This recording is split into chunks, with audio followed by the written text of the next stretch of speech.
اعوذ باللہ من الشیطان الرجیم بسم اللہ الرحمن الرحیم هل اتاک حدیث الغاشیہ وجوہ یومئذ خاشیہ عاملۃ ناصبہ تصلی نارا حامیہ تسقی من عین آنیہ لیس لهم طعام الا من ضریع لا یسمن ولا یغنی من جوع۔ صدق اللہ العظیم۔ رب اشرح لی صدری ویسر لی امری واحلل عقدۃ من لسانی یفقہوا قولی رب یسر ولا تعسر وتمم بالخیر آمین یا رب العالمین۔ لسان القرآن کورس 2024 کا 10واں لیکچر لے کر آپ کی خدمت میں حاضر ہوں، اور میں نے آج کے لیکچر کے لیے آپ کے سامنے قرآن مجید کے 30ویں پارے کی سورہ مبارکہ سورۃ الغاشیہ کی ابتدائی 7 آیات تلاوت کی ہیں۔ آج کے لیکچر میں ہم انشاءاللہ تعالی اسم کے چوتھے اور آخری پہلو کو تفصیل سے سمجھنے کی کوشش کریں گے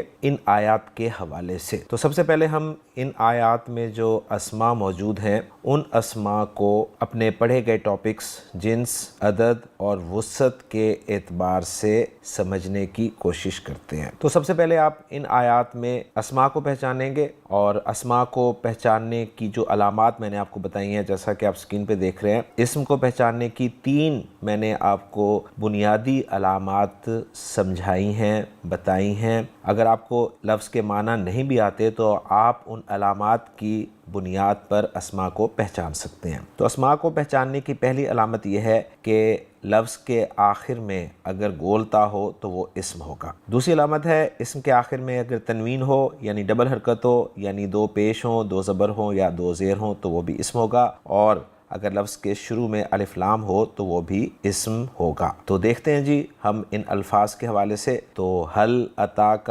حدیث الغاشیہ، تو ہمارے سامنے جو پہلا اسم علامتی طور پر ہمیں نظر آ رہا ہے وہ ہے الغاشیہ۔ اس میں اسم کی 2 علامات پائی جا رہی ہیں، ایک شروع میں ال کا آنا اور دوسرے لفظ کے آخر میں گول تا کا ہونا۔ دوسرا لفظ جو ہے ہمیں اسم کے طور پر نظر آ رہا ہے وہ ہے وجوہن۔ اس کو ہم اسم اس لیے کہہ رہے ہیں کہ یہ اسم کی ایک موٹی علامت تنوین اپنے آخر میں لیے ہوئے ہے۔ اس کے بعد آپ کو یوم اذن کے آخر میں بھی تنوین نظر آ رہی ہے، لیکن یوم اذن لفظ جو ہے یہ 2 الفاظ سے مل کر بنا ہے۔ ابھی ہم نے ایک ہی لفظ کے حوالے سے چیزیں پڑھی ہیں، تو الفاظ کے مجموعے پر ابھی ہم کوئی بات نہیں کریں گے، تو اس کو ہم ابھی فی الحال سکپ کریں گے۔ اگلا اسم ہمیں نظر آ رہا ہے خاشیۃن۔ اس لفظ کے آخر میں چونکہ گولتا بھی ہے اور تنوین بھی نظر آ رہی ہے آپ کو، تو یہ بھی اسم کنسیڈر کیا جائے گا۔ اس کے بعد عاملۃن، ناصبۃن، یہ بھی 2 اسماء ہیں کیونکہ ان کے آخر میں تنوین بھی ہے اور گولتا بھی ہے۔ اس کے بعد نارن لفظ آپ کو نظر آ رہا ہے 2 زبر کے ساتھ یعنی تنوین کے ساتھ، تو یہ بھی اسم ہے، اور حامیتن یہ بھی اسم ہے کیونکہ اس میں اسم کی 2 علامتیں نظر آ رہی ہیں، ایک گولتا اور دوسری تنوین۔ اس کے بعد عینن لفظ جو ہے یہ بھی اسم کے طور پر آپ پہچان سکتے ہیں کیونکہ اس میں اسم کی علامت جو ہے وہ تنوین آپ دیکھ رہے ہیں۔ اس کے بعد اگلا لفظ ہے آنیتن، یہ بھی اسم ہے اس لیے کہ اس میں اسم کی 2 علامات پائی جا رہی ہیں، نمبر 1 تنوین آخر میں آ رہی ہے اور نمبر 2 گولتا اینڈ پر آپ دیکھ رہے ہیں۔ اور یہ بات آپ اچھی طرح جانتے ہیں کہ گولتا اور تنوین جو ہے یہ ہمیشہ اسم کے آخر میں ہی آتی ہیں۔ اس کے بعد اگلا اسم ہمیں تعامن کی شکل میں نظر آ رہا ہے، اور اس کو ہم اسم اس لیے کہہ رہے ہیں کہ اس لفظ کے آخر میں ہمیں تنوین نظر آ رہی ہے۔ اس کے بعد اگلا اسم ہم پہچانیں گے ضریعن کے طور پہ، اس لفظ کے آخر میں ہمیں تنوین نظر آ رہی ہے اس لیے ہم اسے اسم کہہ رہے ہیں۔ اس کے بعد آخری لفظ 7ویں آیت کا جو کہ جوعن ہے، اس کو بھی ہم اسم کہیں گے اس لیے کہ اس لفظ کے آخر میں تنوین ہمیں نظر آ رہی ہے۔ ان 7 آیات میں یہ جو اسماء ہم نے پہچانے ہیں، ان کے علاوہ بھی کچھ اسماء ہیں، لیکن ابھی چونکہ ہم نے اسم کی 3 علامتیں ہی پڑھی ہیں اس لیے ہم ان 3 علامتوں کی بنیاد پر اسماء کو پہچاننے کے قابل ہوئے ہیں۔ انشاءاللہ تعالی جو ہم آگے جائیں گے ہم باقی علامات کے اعتبار سے بھی اسم کو پہچان سکیں گے انشاءاللہ تعالی۔ اب یہ تمام اسماء جو میں نے آپ کے سامنے سورۃ الغاشیہ سے الگ کی ہیں، ان کو میں آپ کو ایک ٹیبل کی صورت میں دکھا رہا ہوں، اور ان اسماء کا ہم جائزہ لیں گے اپنے پڑھے گئے 3 ٹاپکس جنس، عدد اور وسعت کے اعتبار سے۔ تو پہلا اسم ہے جی الغاشیاتی۔ آپ ایک بات نوٹ کر رہے ہوں گے کہ آج میں آپ کے سامنے اسم کو آخر تک پروناؤنس کر رہا ہوں، یعنی اسم کے آخر میں بھی جو حرکت لگی ہوئی ہے وہ بھی آپ کے سامنے بول رہا ہوں۔ ویسے ہم جب کسی عربی لفظ کو بولتے ہیں اور اس پر وقف کرتے ہیں تو آخر میں جو حرکت ہوتی ہے وہ عام طور پر ہم نہیں بولتے، لیکن میں آج خاص طور پر یہ کام کروں گا کہ جو بھی اسم آپ کے سامنے بولوں گا اس کے آخر میں آنے والی حرکت بھی ضرور بولوں گا انشاءاللہ تعالی، کیونکہ یہی ہمارا آج کا ٹاپک ہے، اس کو ہم تفصیل سے انشاءاللہ تعالی دیکھیں گے۔ تو پہلا اسم ہے جی الغاشیہ، اس میں اسم کی علامت ال اور گولتا، اور اس کے معنی ہے جی یہ قیامت کا ایک نام ہے۔ اصل میں یہ غاشیہ سے معرفہ بنا ہوا ہے۔ غاشیہ جس کے معنی ہے ڈھانپ لینے والی، چھا جانے والی، اور اس پہ جب الف لام داخل ہوا تو اس سے خاص ڈھانپ لینے والی، خاص چھا جانے والی مراد ہوئی، اور یہ چونکہ قیامت کی ہی ایک خاصیت ہے اور اس اعتبار سے قیامت کا ایک نام ہے، تو اس کے معنی میں نے آپ کے سامنے لکھے ہیں کہ یہ قیامت کا ایک نام ہے۔ اب اس لفظ الغاشیاتی کو میں 3 اعتبارات سے جو ہم نے پڑھے ہوئے ہیں، یعنی جنس، عدد اور وسعت کے اعتبار سے انالائز کروں گا، اور ترتیب میں تھوڑی سی تبدیلی ہم کریں گے۔ اب ہم نے سب سے پہلے جنس پڑھا تھا، پھر عدد پڑھا تھا اور پھر وسعت پڑھا تھا، لیکن ہم لفظ کو انالائز کرتے ہوئے سب سے پہلے اس کی وسعت دیکھیں گے، پھر اس کا عدد دیکھیں گے اور آخر میں جنس کا تعین کریں گے۔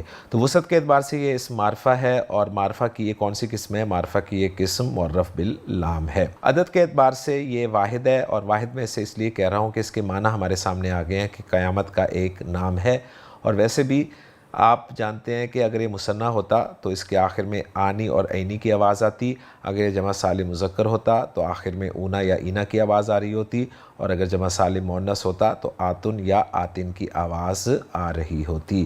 تو ایسا کچھ نہیں آ رہا۔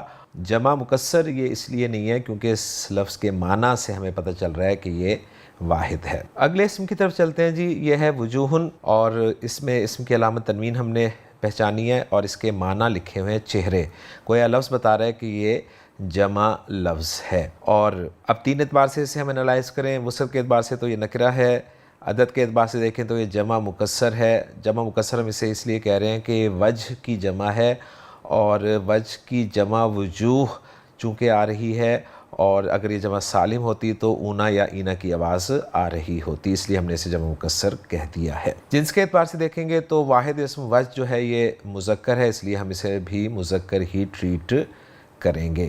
تیسرا لفظ ہے جی خاشیتن، اس میں اسم کی علامت تنوین اور گولتا ہے، اور اس کے معنی لکھے ہوئے جی جھکنے والی۔ وسعت کے اعتبار سے یہ اسم نکرہ ہے، عدد کے اعتبار سے واحد ہے، اور جنس کے اعتبار سے مؤنث ہے۔ اگلا لفظ ہے جی عاملۃن، اس میں بھی تنوین اور گولتا علامتیں ہیں اسم کی، معنی اس کے لکھے ہوئے عمل کرنے والی۔ وسعت کے اعتبار سے یہ نکرہ ہے، عدد کے اعتبار سے واحد ہے، اور جنس کے اعتبار سے یہ بھی مؤنث ہے۔ اگلا لفظ ہے جی ناصبۃن، جس میں تنوین اور گولتا اسم کی علامات کے طور پہ آپ نے دیکھا ہے، اور معنی لکھے ہوئے اس کے تھک جانے والی۔ وسعت کے اعتبار سے یہ نکرہ ہے، عدد کے اعتبار سے واحد ہے، جنس کے اعتبار سے مؤنث ہے۔ نارن، اس میں تنوین علامت ہے جی اسم کی، اور معنی اس کے آگ کے ہیں، اور وسعت کے اعتبار سے یہ لفظ نکرہ ہے، عدد کے اعتبار سے واحد ہے، اور جنس کے اعتبار سے یہ مؤنث ہے۔ اس کے بعد اگلا اسم جو ہے وہ ہے حامیتن، اس میں اسم کی 2 علامتیں ہیں تنوین اور گولتا۔ انتہائی گرم اس کے معنی لکھے ہوئے ہیں، گویا یہ ایک صفت ہے، یعنی ایڈجیکٹو ہے، اور وسعت کے اعتبار سے نکرہ ہے، عدد کے اعتبار سے واحد ہے، اور جنس کے اعتبار سے یہ مؤنث ہے۔ اگلا لفظ ہے عینن، اس میں اسم کی علامت تنوین موجود ہے، اور چشمے کے لیے یہ لفظ استعمال کیا جاتا ہے۔ عین کا لفظ آنکھ کے لیے بھی استعمال کیا جاتا ہے، اور چشمے کے لیے بھی استعمال کیا جاتا ہے۔ عین کا لفظ جو ہے یہ نکرہ ہے، وسعت کے اعتبار سے واحد ہے، عدد کے اعتبار سے اور جنس کے اعتبار سے یہ بھی مؤنث ہے، کیونکہ عین بھی مؤنث ہے تو چشمہ جو ہے یہ بھی مؤنث ہی قرار دیا گیا ہے۔ آنیتن جو ہے اس میں تنوین اور گولتا اسم کی علامات ہیں، اور معنی اس کے لکھے ہیں کھولنے والی، یعنی یہ کھولنا جو ہوتا ہے نا وہ لفظ ہے، یہ کھولنا نہیں ہے، کھولنا، کھولنا۔ تو گویا اس اعتبار سے یہ ایک ایڈجیکٹو ہے، صفت ہے، اور وسعت کے اعتبار سے نکرہ ہے، عدد کے اعتبار سے واحد ہے، اور جنس کے اعتبار سے مؤنث ہے۔ طعام لفظ اس میں تنوین علامت ہے اسم کی، اور معنی اس کے کھانے کے ہیں، یہ نکرہ اسم ہے، واحد ہے اور مذکر ہے۔ اور اگلا لفظ ہے جی غریح، تنوین علامت ہے اسم کی، اور اس کے معنی جو ہیں وہ خاردار گھاس کے لکھے گئے ہیں۔ وسعت کے اعتبار سے یہ نکرہ اسم ہے، عدد کے اعتبار سے واحد ہے، اور جنس کے اعتبار سے یہ مذکر ہے، اور آخری لفظ جو ہے ہمارے اس ٹیبل کا وہ ہے جوعن۔ تنوین اسم کی علامت ہے اور معنی اس کے بھوکے کیے گئے ہیں۔ وسعت کے اعتبار سے نکرہ اسم ہے، عدد کے اعتبار سے واحد ہے، اور جنس کے اعتبار سے یہ مذکر اسم ہے۔ تو الحمدللہ جی ہم نے سورۃ الغاشیہ کی 7 آیات میں 12 الفاظ جو ہیں ان کو پہچانا ہے اسم کے طور پر، اور کس طرح سے پہچانا ہے۔ اسم کی جو ہم نے علامات پڑھی ہیں، 3 علامات، ان کی بنا پر ہم نے انہیں اسم کے طور پر پہچانا ہے۔ اور آپ نے نوٹ کیا ہوگا کہ ان اسماء میں ایک اسم جو ہے وہ معرفہ ہے، جبکہ باقی سب نکرہ ہیں، اور ایک اسم جو ہے وہ جمع ہے، جبکہ باقی اسماء جو ہیں وہ واحد ہیں۔ میری اس بات کو اچھی طرح ذہن میں رکھیے گا، کیونکہ یہ بات انشاءاللہ تعالیٰ آپ کو آگے کام دے گی۔ تو الحمدللہ جی ہم نے ان اسماء کو اپنے پچھلے لیکچرز میں پڑھے گئے اسم کے جو 3 اہم پہلو تھے، جنس، عدد اور وسعت، ان کے اعتبار سے انالائز کر لیا۔ آج ہم اسم کا جو چوتھا پہلو، سب سے اہم پہلو پڑھنے لگے ہیں، وہ ہے جی اسم کا اعراب۔ اعراب نام سے آپ واقف ہوں گے، لیکن جسے آپ اعراب کہتے ہیں عربی زبان میں وہ اعراب نہیں ہے۔ ہماری اردو زبان میں زیر زبر پیش کو ہی عام طور پر اعراب کہہ دیا جاتا ہے، جس وجہ سے عربی زبان کا اعراب ہمیں سمجھ ہی نہیں آتا۔ تو پہلی بات تو نوٹ کریں کہ ہمارا جو آج کا ٹاپک ہے وہ ہے جی اسم کا اعراب، اور اس اعراب کو ہم انگریزی میں سٹیٹس کے نام سے جو ہے وہ سمجھنے کی کوشش کریں گے۔ یعنی عربی عبارت میں، عربی ترکیب میں جب بھی کوئی اسم استعمال ہوتا ہے یا ہوگا، وہ کسی نہ کسی حالت میں استعمال ہوگا، یعنی اس کا کوئی نہ کوئی سٹیٹس ضرور ہوگا، اور اسم کا سٹیٹس جو ہے یہی عربی میں اعراب کہلائے گا۔ تو یہ بات اچھی طرح ذہن میں رکھیں کہ اعراب جو ہے یہ صرف عربی زبان کا خاص ہے، نہ تو اردو زبان میں اعراب ہوتا ہے اور نہ ہی انگریزی زبان میں اعراب ہوتا ہے، لہٰذا عربی زبان کے اعراب کو ہم کسی دوسری زبان کے حوالے سے سمجھ ہی نہیں سکتے۔ یہ خاص طور پر عربی زبان کی ہی ایک اصطلاح ہے اور عربی زبان کا ہی ایک خاصہ ہے، لہٰذا ہمیں اسے عربی زبان کے حوالے سے ہی سمجھنا پڑے گا۔ تو ایک بات تو آپ کے ذہن میں کلیئر ہوگی کہ اعراب جو ہے یہ اصل میں اسم کی حالت ہے، جسے میں نے اسم کا سٹیٹس کہا ہے۔ مزید آسان کرنے کی کوشش کروں تو کچھ یوں میں بات آپ کو سمجھا سکتا ہوں کہ آپ نے نوٹ کیا کہ آج میں نے ہر اسم کو آخری حرکت تک پڑھا ہے۔ اس سے پہلے صرف مثنیٰ اسماء تھے اور جمع سالم مذکر اسماء تھے، جن کو میں نے آخری حرکت تک پڑھا تھا، اور ان دونوں طرح کے اسماء کی کچھ خاص آوازیں تھیں، یعنی مثنیٰ میں آنی اور عینی کی 2 آوازیں تھیں، اور ان آوازوں کے اعتبار سے میں نے آخر میں آنے والے نون پر زیر پڑھی تھی، یعنی آنی اور عینی۔ اور جمع سالم مذکر کی جو 2 شکلیں ہم نے پڑھی تھیں اس میں خاص آوازیں تھیں اونا اور اینا کی، اور ان دونوں کے آخر میں جو نون آ رہا تھا اس میں نے زبر پڑھا تھا۔ اس کے بعد جمع سالم مؤنث جو ہم نے پڑھا تھا اس میں بھی ہم نے ایک آواز تو پڑھی تھی، آت کی آواز، لیکن اس آواز کو ابھی ہم نے کمپلیٹ نہیں کیا تھا، یعنی آت کی آواز میں جو اینڈ پہ تا آ رہی تھی اس پہ ابھی ہم نے کوئی حرکت نہیں پڑھی تھی۔ تو ہم نے اب تک جتنے اسماء پڑھے ہیں، یعنی واحد اسماء پڑھے ہیں، مثنیٰ اسماء پڑھے ہیں، جمع سالم مذکر اسماء پڑھے ہیں، جمع سالم مؤنث اسماء پڑھے ہیں، جمع مکسر اسماء پڑھے ہیں، ان میں 2 طرح کے اسماء وہ ہیں جن کی ہم نے مکمل طور پر فنیشنگ کر دی ہے، یعنی ان کو ہم نے مکمل طور پر پڑھ دیا ہے، آواز ان کے آخر میں آ رہی ہے، تو جو آواز آ رہی ہے اس آواز کے آخری حرف کی حرکت بھی ہم نے پڑھ لی ہے۔ اور یہ 2 طرح کے اسماء ہیں، صرف ایک ہے مثنیٰ اور دوسرے ہیں جمع سالم مذکر۔ مثنیٰ میں آنی عینی 2 آوازیں اور آخر میں نون پر زیر۔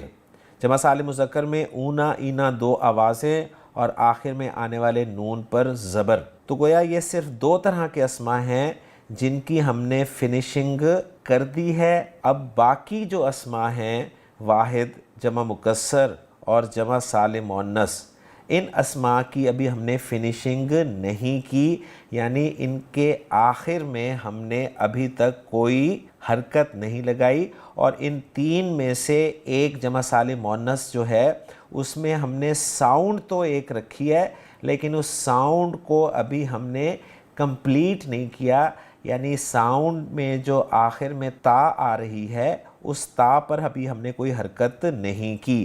جب اس تا پہ کوئی حرکت آ جائے گی تو ہم کہیں گے اب وہ ساؤنڈ جو ہے اپنی حرکت کے ساتھ کمپلیٹ ہو گئی ہے۔ تو کسی بھی اسم کو آخر تک پڑھنا یا لکھنا یہ انشاءاللہ تعالی ہمیں اعراب میں پتہ چلے گا۔ تو یہ جو میں نے فنیشنگ والی ڈیفینیشن آپ کے سامنے رکھی ہے، اس کے اعتبار سے اگر ہم دیکھیں تو ہم نے مثنیٰ اور جمع سالم مذکر اسم کا اعراب جو ہے وہ مکمل کر دیا ہے، جبکہ باقی واحد جمع مکسر اور جمع سالم مؤنث اسماء کا اعراب جو ہے وہ باقی ہے، یعنی ان اسماء کی فنیشنگ جو ہے وہ کرنا باقی ہے۔ تو اعراب کے حوالے سے جو سب سے پہلے آپ کے ذہن میں بات آنی چاہیے وہ یہ ہے کہ عربی زبان میں استعمال ہونے والا کوئی بھی اسم، چاہے وہ واحد ہو، چاہے مثنیٰ ہو، چاہے جمع ہو، اور پھر جمع میں وہ جمع سالم ہو، چاہے جمع سالم مذکر ہو یا جمع سالم مؤنث ہو، یا پھر جمع میں وہ جمع مکسر ہو، وہ اسم مذکر ہو،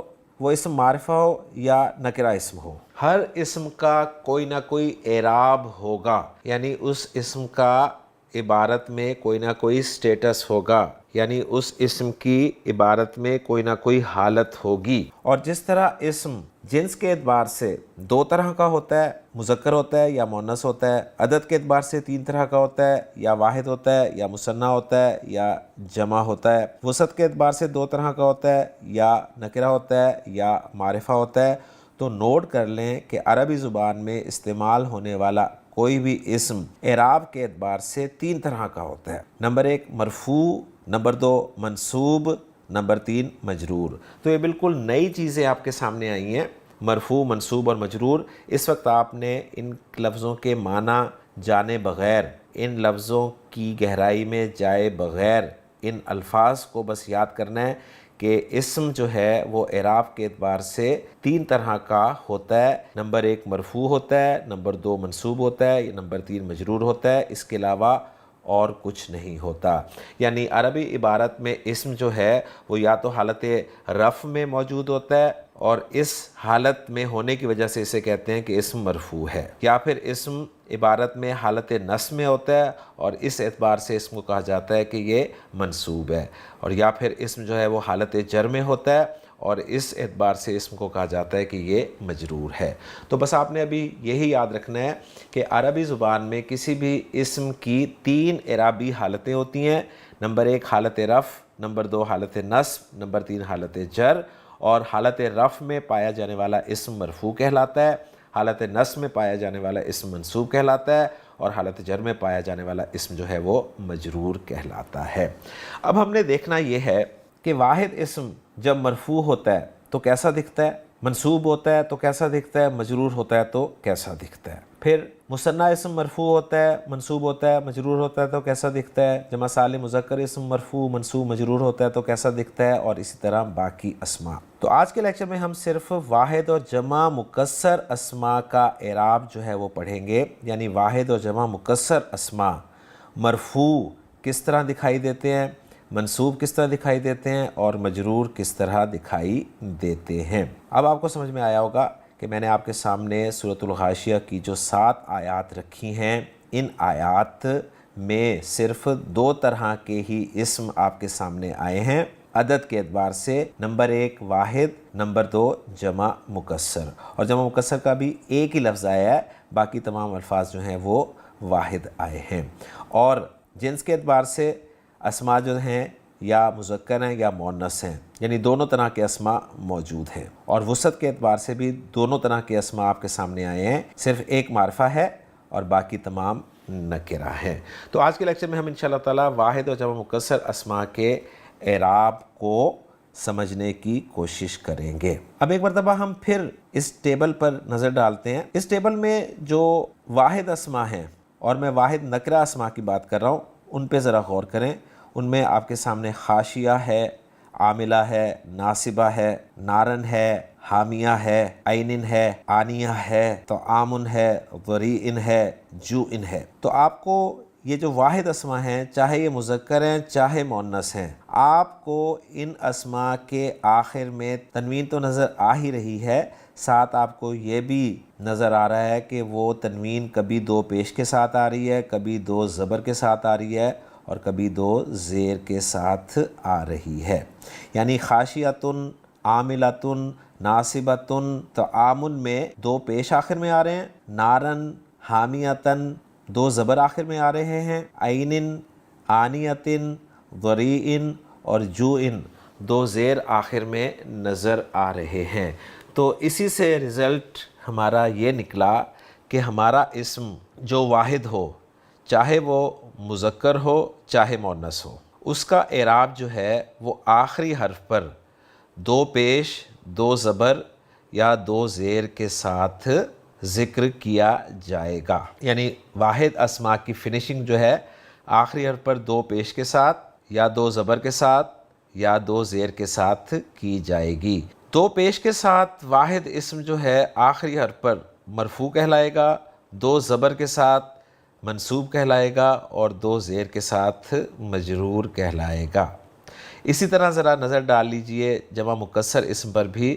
جمع مکسر اسم بھی آخر میں آپ کو دو پیش کے ساتھ نظر آ رہا ہے، تو اس بیس پہ رزلٹ ہم یہ نکال لیتے ہیں کہ ہمارا اسم جو واحد ہو اور جمع مکسر ہو، چاہے مذکر ہو یا مؤنث ہو، ان اسماء کا اعراب مرفوع آخری حرف پر دو پیش کے ساتھ، منصوب آخری حرف پر دو زبر کے ساتھ اور مجرور آخری حرف پہ دو زیر کے ساتھ بولا جائے گا۔ اب میں آپ کے سامنے کچھ ایگزامپلز رکھتا ہوں واحد مذکر مؤنث اور جمع مکسر مذکر مؤنث اسماء کے اعراب کی۔ تو پہلا اسم آپ دیکھ رہے ہیں، ایک نیا ٹیبل آپ کے سامنے ہے جس میں ولد اسم آپ کے سامنے ذکر کیا جا رہا ہے۔ اس ولد اسم کو اگر آپ دیکھیں تو اس وقت ولد اسم کی فنیشنگ نہیں ہوئی، یعنی ولد میں دال آپ کو خالی نظر آ رہی ہے۔ اب اس دال پر جب تک ہم کوئی حرکت نہیں لگائیں گے، ہم یہ کہیں گے کہ ولد اس وقت بلا اعراب ہے، یعنی ولد کا کوئی اعراب نہیں ہے۔ ولد اسم چونکہ واحد ہے، مذکر ہے، اور ہم نے قاعدہ پڑھ لیا ہے کہ واحد اسم چاہے وہ مذکر ہو یا مؤنث ہو، جمع مکسر اسم چاہے وہ مذکر ہو یا مؤنث ہو، اس کا اعراب جو ہے مرفوع آخری حرف پر دو پیش کے ساتھ، منصوب آخری حرف پہ دو زبر کے ساتھ اور مجرور آخری حرف پہ دو زیر کے ساتھ بولا جائے گا۔ تو ولد کو جب میں مرفوع بولوں گا تو کہوں گا ولدن، منصوب بولوں گا تو کہوں گا ولدن، مجرور بولوں گا تو کہوں گا ولدن۔ اب یہاں پر میں نے کہا ہے کہ بولوں گا، لیکن جب میں لکھوں گا تو ولدن لکھتے ہوئے، یعنی جب میں نے ولدن بولا ہے نا تو دال پر دو زبریں بولی ہیں، لیکن لکھتے وقت دو زبر کے بعد میں نے ایک الف بھی لکھا ہے، جیسا کہ آپ سکرین پہ دیکھ رہے ہیں۔ تو یہ ایک قاعدہ ہے کہ جب بھی آپ کسی اسم کے آخری حرف پر دو زبر ڈالیں گے تو اس کے بعد لکھتے ہوئے ایک الف کا بھی اضافہ کیا جائے گا۔ یہ بولتے وقت تو نہیں آپ کو سنائی دیا، لیکن لکھتے وقت آپ نے یہ الف لازمی لکھنا ہے۔ یہ قاعدہ ہے اور اس قاعدہ کا ایکسیپشن ابھی میں آپ کو بتاتا ہوں۔ تو ولد کا اعراب آپ نے بتا دیا الحمدللہ۔ اب بنت لفظ کی طرف چلتے ہیں۔ بنت ایک مؤنث اسم ہے، واحد اسم ہے، اس وقت اس کا کوئی اعراب نہیں ہے۔ اب مجھے پتہ چل گیا ہے کہ واحد اسم چاہے مذکر ہو یا مؤنث ہو، اس کا اعراب میں نے مرفوع کیسے بولنا ہے، منصوب کیسے بولنا ہے، مجرور کیسے بولنا ہے۔ تو مرفوع میں نے آخری حرف تا پر دو پیش کے ساتھ بولنا ہے تو میں کہوں گا بنتن۔ منصوب میں نے آخری حرف پہ دو زبر کے ساتھ بولنا ہے تو میں کہوں گا بنتن، لیکن لکھتے وقت میں دو زبر کے بعد ایک الف بھی لکھوں گا، اور مجرور بولتے ہوئے میں آخری حرف تا پہ دو زیر بولوں گا بنتن۔ تو یوں بنت لفظ کا اعراب بھی میں نے آپ کے سامنے مکمل کر دیا۔ اس کے بعد اگلی اگزامپل ہے رجل، جس کے معنی مرد کے ہوتے ہیں۔ رجل بلا اعراب ہے، کوئی اعراب نہیں ہے رجل کا اس وقت۔ اب رجل کا اعراب بھی آپ کو پتہ چل گیا کہ رجل کو ہم بولیں گے مرفوع رجلن، منصوب رجلن، مجرور رجلن، لکھتے ہوئے رجلن دو زبر کے بعد ایک الف بھی ڈالیں گے۔ اگلا لفظ ہے جی امرأہ۔ امرأہ کے معنی عورت کے ہوتے ہیں۔ اس کا جب ہم اعراب بولیں گے تو امرأتن، امرأتن، امرأتن بولیں گے۔ اب یہاں پر آپ نوٹ کر لیں کہ امرأتن جب میں نے دو زبر کے ساتھ لکھا ہے، یعنی گولتا پہ میں نے دو زبر ڈالی ہے تو ایک الف نہیں ڈالا، تو رزلٹ نکلا کہ وہ اسماء جن کے آخر میں گولتا آ جائے منصوب لکھتے ہوئے صرف دو زبر ہی ڈالی جاتی ہیں، الف نہیں ڈالا جاتا۔ تو یہ اس قاعدے کا ایک ایکسیپشن ہے۔ اگلی ایگزامپل ہے ما لفظ کی، جس کے معنی پانی کے ہوتے ہیں۔ اس کا اعراب اگر میں بولوں تو میں بولوں گا جی ما ان، ما ان، ما ان۔ اب یہاں بھی آپ نوٹ کر رہے ہیں کہ میں نے منصوب صورت میں حمزہ پر دو زبر ہی ڈالے ہیں، آگے ایک الف نہیں لکھا، تو یہ دوسرا ایکسیپشن ہے جی۔ ایک ایکسیپشن تھا دو زبر کے بعد الف نہ لکھنے کا گولتا والا اسم، یعنی جس کے آخر میں گولتا ہو، اور یہ دوسرا ایکسیپشن ہمارے سامنے آیا کہ وہ اسماء جن کے آخر میں الف اور حمزہ دونوں آ جائیں، ایک نہیں دونوں آ جائیں، الف اور حمزہ دونوں آ جائیں، تو ان اسماء کے آخر میں بھی ہم الف نہیں لکھتے۔ کب؟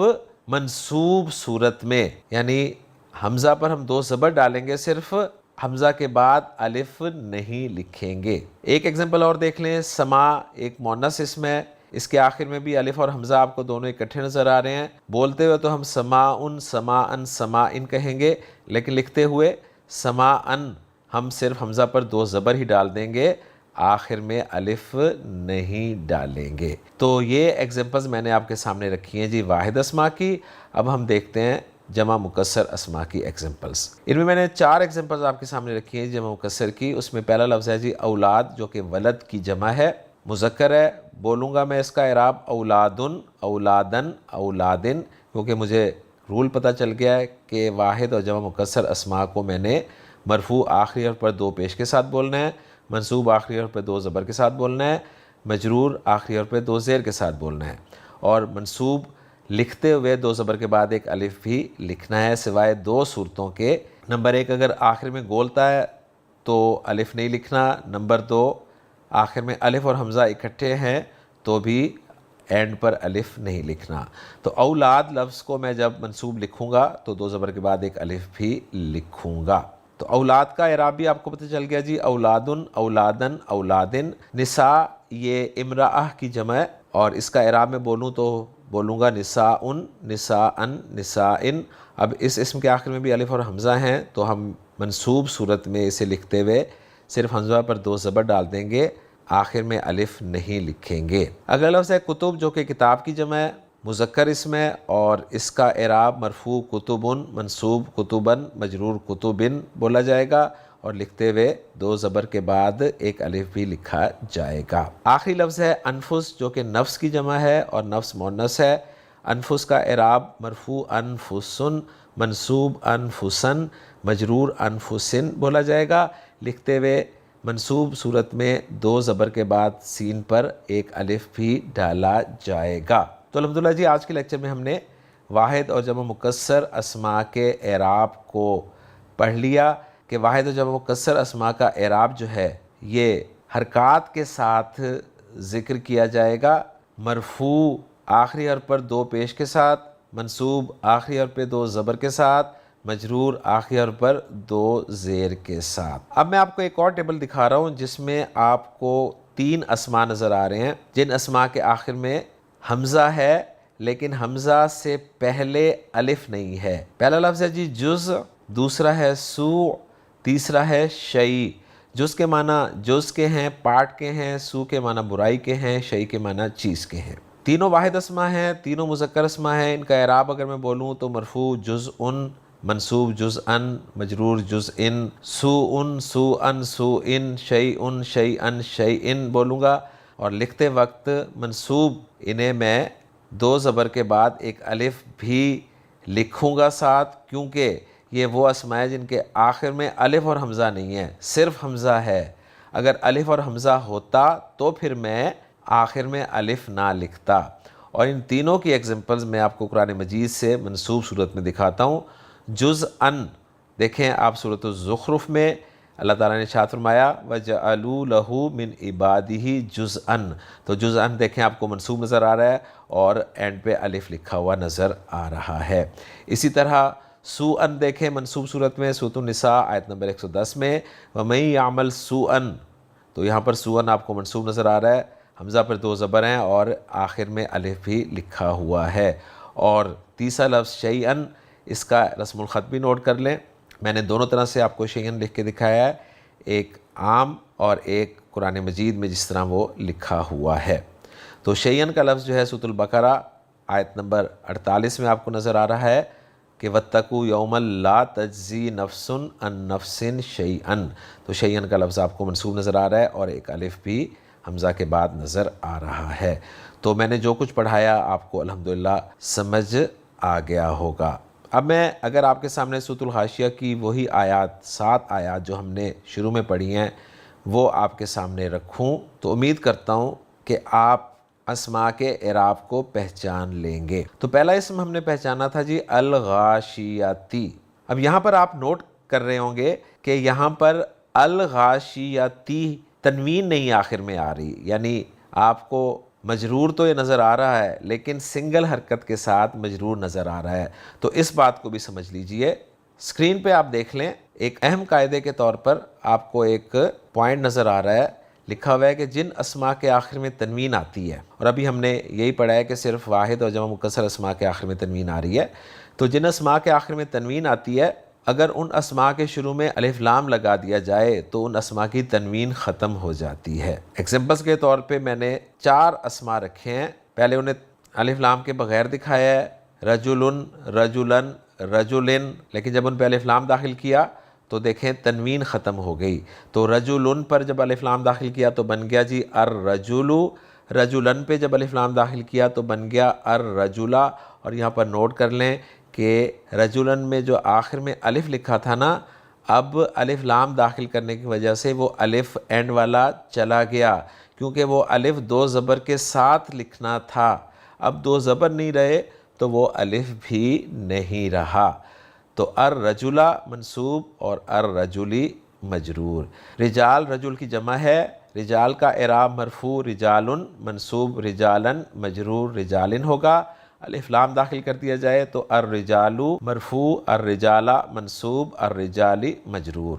عین کا لفظ مؤنث ہے، واحد ہے، مرفوع عینن منصوب عینن مجرور عینن ہوگا، اور الف لام داخل کر دیا جائے تو مرفوع العین منصوب العینہ مجرور العینی ہوگا۔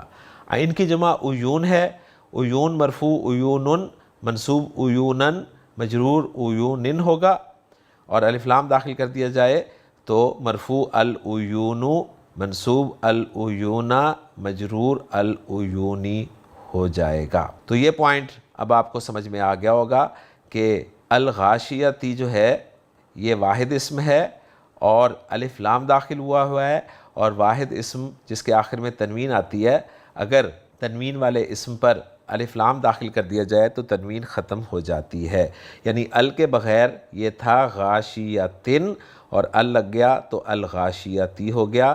بہرحال جو بھی ہو، چاہے ال کے ساتھ ہو چاہے ال کے بغیر ہو، آپ اعراب ماشاءاللہ پہچان لیں گے کہ واحد اسم ہو یا جمع مکسر اسم ہو، مرفوع وہ پیش کے ساتھ آنا ہے، منصوب زبر کے ساتھ آنا ہے، اور مجرور زیر کے ساتھ آنا ہے۔ تو الغاشیتی کے بارے میں آج آپ کو چوتھا پہلو بھی پتہ چل گیا اسم کا کہ یہ یہاں پر مجرور استعمال ہوا ہے۔ ابھی آپ کو یہ نہیں پتا کہ مجرور کیوں استعمال ہوا ہے، کیونکہ اسم مرفوع منصوب یا مجرور استعمال جب بھی ہوگا کوئی نہ کوئی وجہ ہوگی اس کے مرفوع استعمال ہونے کی، منصوب استعمال ہونے کی، مجرور استعمال ہونے کی، یہ انشاءاللہ تعالی ہم آگے جانیں گے۔ ابھی ہم صرف اسماء کا اعراب جو ہے وہ پہچاننے کی کوشش کر رہے ہیں۔ اگلا اسم ہم نے پہچانا تھا جی وجوہن، یہ جمع مکسر اسم ہے اور آپ دیکھ رہے ہیں کہ یہ مرفوع استعمال ہوا ہے، کیونکہ جمع مکسر اسماء بھی واحد اسماء کی طرح پیش کے ساتھ مرفوع ہوتے ہیں۔ خاشیتن واحد اسم ہے، مرفوع استعمال ہوا ہے، عاملتن مرفوع استعمال ہوا ہے، ناصبتن مرفوع استعمال ہوا ہے، نارن منصوب استعمال ہوا ہے، اور قرآن مجید کی یہ ایگزامپل آپ کو بتا رہی ہے کہ میں نے آپ کو قاعدہ بالکل صحیح پڑھایا ہے۔ دیکھیں نارن کو جب ہم نے منصوب لکھا ہے تو 2 زبر کے بعد ایک الف بھی لکھا ہے، جبکہ اس سے بالکل اگلا لفظ حامیتن، اس میں ہم نے گول تا والے اسم پر 2 زبر ڈال دیے لیکن الف نہیں ڈالا، تو میں نے جو آپ کو پڑھایا الحمدللہ وہ اپلائی بھی یہاں پر ہو رہا ہے۔ تو نارن بھی منصوب استعمال ہوا ہے، حامیتن بھی منصوب استعمال ہوا ہے۔ کیوں استعمال ہوا ہے منصوب ابھی آپ کو نہیں پتا۔ عینن لفظ جو ہے یہ مجرور استعمال ہوا ہے، آنیتن مجرور استعمال ہوا ہے، تو عامن لفظ مرفوع استعمال ہوا ہے، ضریعن اسم مجرور استعمال ہوا ہے، اور جوءن لفظ جو ہے اسم جو ہے یہ بھی مجرور استعمال ہوا ہے۔ تو الحمدللہ جی اسم کے چوتھے پہلو اعراب کو ہم نے آج واحد اور جمع مکسر اسماء کے حوالے سے سمجھ لیا ہے۔ امید کرتا ہوں آپ کو بھی سمجھ آ گیا ہوگا۔ تو ماشاءاللہ جی آج کے لیکچر میں آپ اس قابل ہو گئے ہیں کہ قرآن مجید میں آپ کو قرآن مجید کی تلاوت کرتے ہوئے کسی بھی لفظ کے آخر میں تنوین نظر آئے، یعنی دو پیش نظر آئیں یا دو زبر نظر آئیں یا دو زیر نظر آئیں، تو پہلی بات تو یہ کہ آپ نے پہچاننا ہے کہ وہ اسم ہے، اور دوسری بات یہ کہ وہ اسم جو ہے عدد کے اعتبار سے یا واحد ہے یا جمع مکسر ہے، اور دوسری بات یہ کہ اس اسم کا اعراب جو ہے اگر دو پیش نظر آ رہے ہیں تو وہ مرفوع ہے، دو زبر نظر آ رہے ہیں تو وہ منصوب ہے، اور دو زبر کے ساتھ آپ کو ایک الف بھی لکھا ہوا نظر آ رہا ہوگا، اور اگر خالی دو زبر نظر آ رہے ہیں تو نوٹ کیجئے گا کہ وہ لفظ جو ہے یا تو گول تا پر ختم ہو رہا ہوگا یا پھر اس لفظ کے آخر میں الف اور حمزہ اکٹھے ہوں گے، اس لیے آپ کو دو زبر کے بعد الف نظر نہیں آئے گا۔ تو دو زبر والا اسم آپ کا منصوب ہوگا اور دو زیر والا اسم جو ہے وہ مجرور ہوگا۔ تو ابھی تک آپ نے یہ پہچانا ہے۔ انشاءاللہ تعالی اگلے لیکچر میں ہم واحد اور جمع مکسر اسماء کے حوالے سے ایک اور اہم بات پڑھیں گے، اور پھر اس کی اپلیکیشن بھی انشاءاللہ تعالی قرآن مجید میں دیکھیں گے، اور پھر انشاءاللہ تعالی اعراب کے اگلے لیکچر میں ہم مثنیٰ اور جمع سالم مذکر اسماء اور جمع سالم مؤنث اسماء کا بھی اعراب جاننے کی کوشش کریں گے۔ تو میں آج کے لیکچر کا خلاصہ آپ کے سامنے رکھ دوں کہ آج ہم نے اسم کے چوتھے اور سب سے اہم پہلو اعراب کو جو ہے وہ پڑھنا شروع کیا ہے، اور ہمارے سامنے یہ بات آئی ہے کہ اعراب جو ہے صرف عربی زبان کے ساتھ خاص ہے، عربی زبان کا خاص ہے، اردو انگریزی زبان میں اعراب کا وجود نہیں پایا جاتا، لہٰذا اعراب کو ہم نے عربی زبان کے حوالے سے ہی سمجھنا ہے۔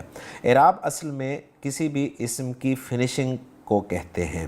عربی زبان میں جو بھی اسم استعمال ہوتا ہے اس کے آخر میں بھی کوئی نہ کوئی حرکت جو ہے وہ آپ کو نظر آتی ہے۔ اب وہ حرکت جو ہے آوازوں کے ساتھ بھی آتی ہے، یعنی آنی، عینی، اونا، اینا اس صورت میں بھی آتی ہے، اور ان آوازوں کے بغیر بھی نظر آتی ہے۔ تو آنی، عینی، اونا، اینا یہ تو مثنیٰ اور جمع سالم مذکر اسماء ہیں۔ باقی اسماء جو ہیں ان میں سے واحد اور جمع مکسر اسماء کا اعراب عربی زبان میں کس طرح سے بولا اور لکھا جاتا ہے وہ ہم نے سمجھ لیا، یہ جانتے ہوئے کہ عربی زبان میں استعمال ہونے والا کوئی بھی اسم اعراب کے اعتبار سے تین طرح کا ہی ہو سکتا ہے: مرفوع، منصوب اور مجرور۔ مرفوع واحد اور جمع مکسر اسماء آخری حرف پر دو پیش کے ساتھ ہوتے ہیں، منصوب آخری حرف پر دو زبر کے ساتھ ہوتے ہیں، اور مجرور آخری حرف پر دو زیر کے ساتھ ہوتے ہیں۔ انشاءاللہ تعالی اگلے لیکچر میں آپ سے اعراب کے سلسلے میں دوبارہ ملاقات ہوگی۔ اجازت دیجیے۔ سبحانک اللہم و بحمدک، اشہد ان لا الہ الا انت، استغفرک و اتوب الیک۔